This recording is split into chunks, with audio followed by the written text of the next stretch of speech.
এই মাননীয় মুখ্যমন্ত্রী এইভাবে টাকার অঙ্কে রেট চার্ট যে বেঁধে দিচ্ছেন, মেয়েদের সম্ভ্রম, তাদের জীবন, এইগুলো না এইভাবে রেট চার্ট হয় না।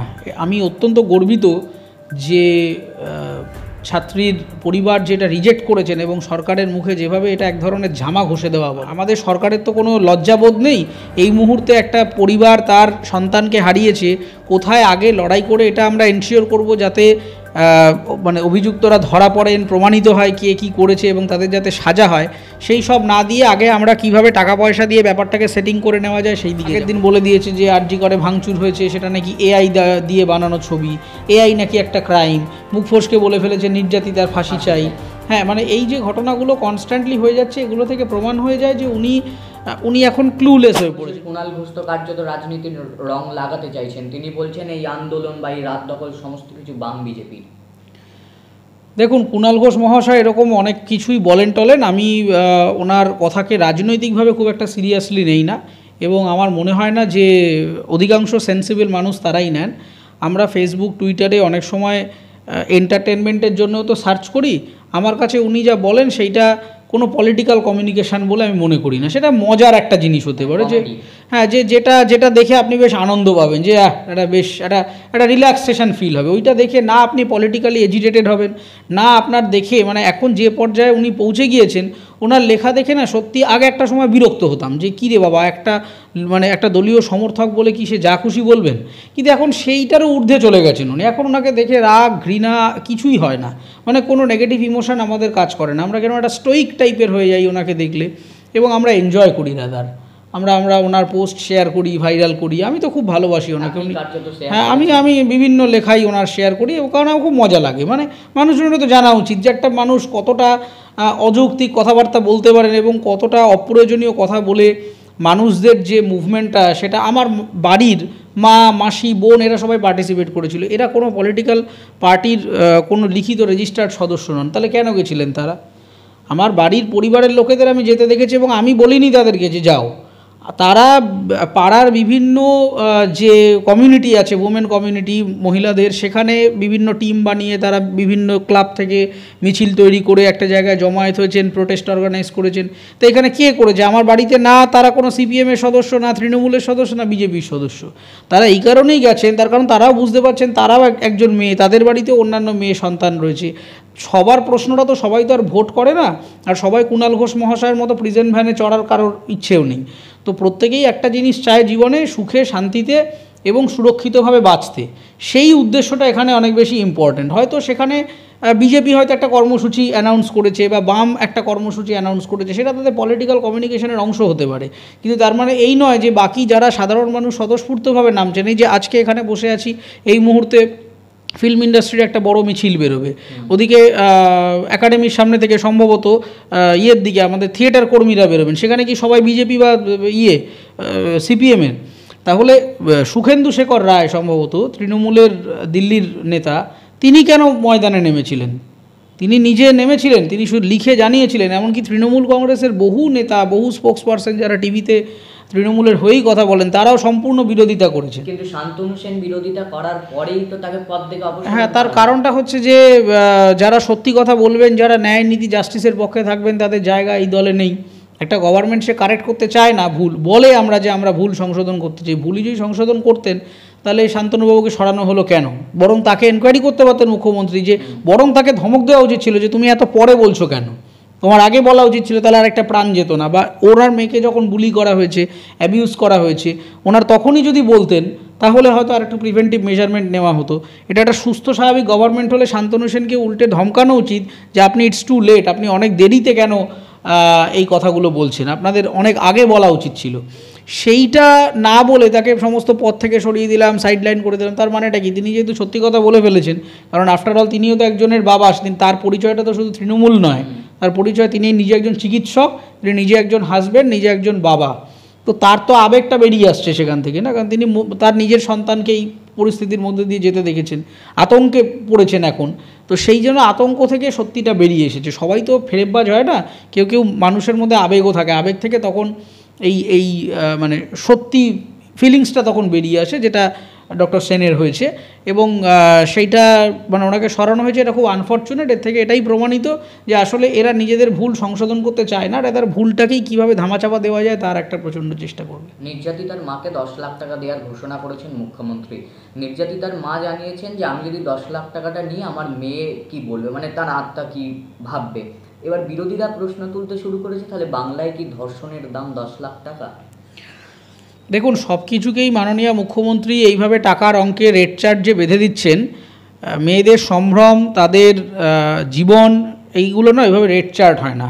আমি অত্যন্ত গর্বিত যে ছাত্রীর পরিবার যেটা রিজেক্ট করেছেন এবং সরকারের মুখে যেভাবে এটা এক ধরনের ঝামা ঘষে দেওয়া বলে, এবং তারা যে এই মেরুদণ্ডের পরিচয়টা দিয়েছেন, তারা যদি শেষ পর্যন্ত সাধারণ মানুষের সাথে এইভাবে লড়াইটা চালিয়ে যেতে পারেন কাঁধে কাঁধ মিলিয়ে, তাহলে এটা আমাদের সমাজের কাছে একটা দৃষ্টান্ত হয়ে থাকবে।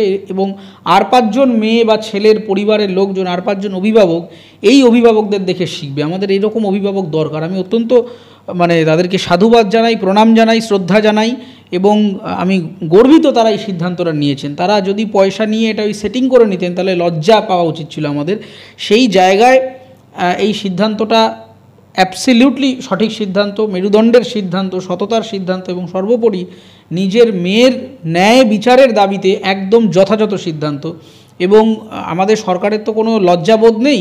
এই মুহূর্তে একটা পরিবার তার সন্তানকে হারিয়েছে, কোথায় আগে লড়াই করে এটা আমরা এনশিওর করব যাতে মানে অভিযুক্তরা ধরা পড়েন, প্রমাণিত হয় কে কী করেছে এবং তাদের যাতে সাজা হয়, সেই সব না দিয়ে আগে আমরা কিভাবে টাকা পয়সা দিয়ে ব্যাপারটাকে সেটিং করে নেওয়া যায় সেই দিকে যাব। এই যে সব কিছুকে টাকা দিয়ে কিনে নেওয়া, টাকা দিয়ে ভোট কিনবো, টাকা দিয়ে মানে মিথ্যা চাপা দেবো, টাকা দিয়ে পুলিশ প্রশাসনকে কিনবো, এই যে একটা বাজে ইমেজ তৈরি হয়েছে, এটা খুব ডেঞ্জারাস। এবং অভিভাবকরা একদম সঠিক কাজ করেছেন, এবং আমরা সবাই আমাদের মতো করে ওনাদের পাশে আছি এবং আগামীতেও থাকবো, যতদিন না পর্যন্ত তার সন্তানের জাস্টিস আমরা সামাজিকভাবে এবং আইনিভাবে তার হাতে পৌঁছে দিতে পারছি।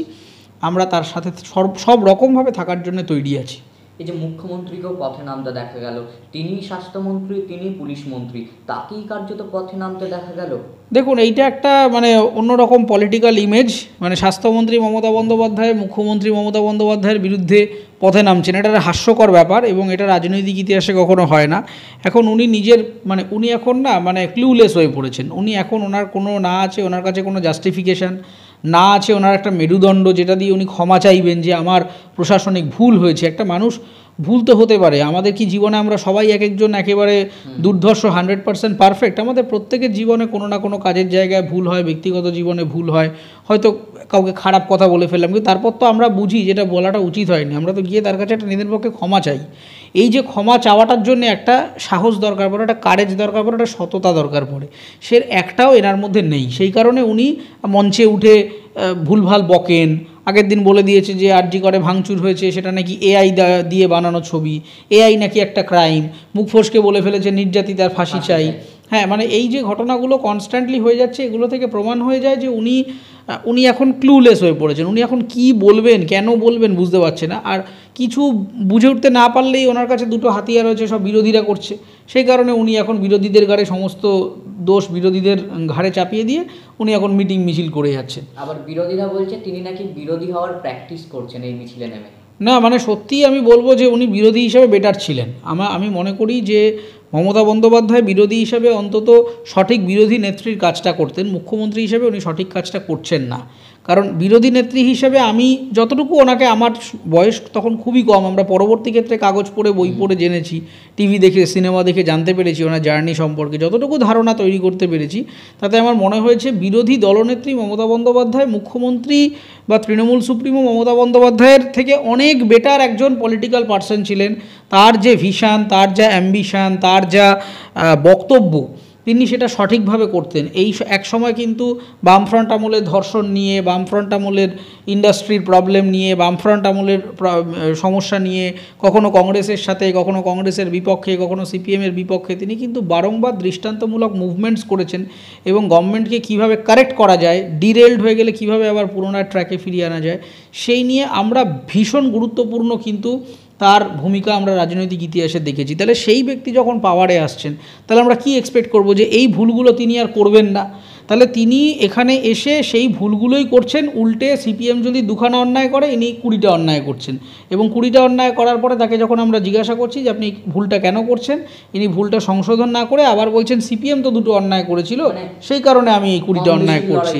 তো ঘটনা হচ্ছে যে সিপিএম ভুল করেছিল বলেই তো মানুষজন অন্য একটা পার্টিকে নিয়ে এসেছে।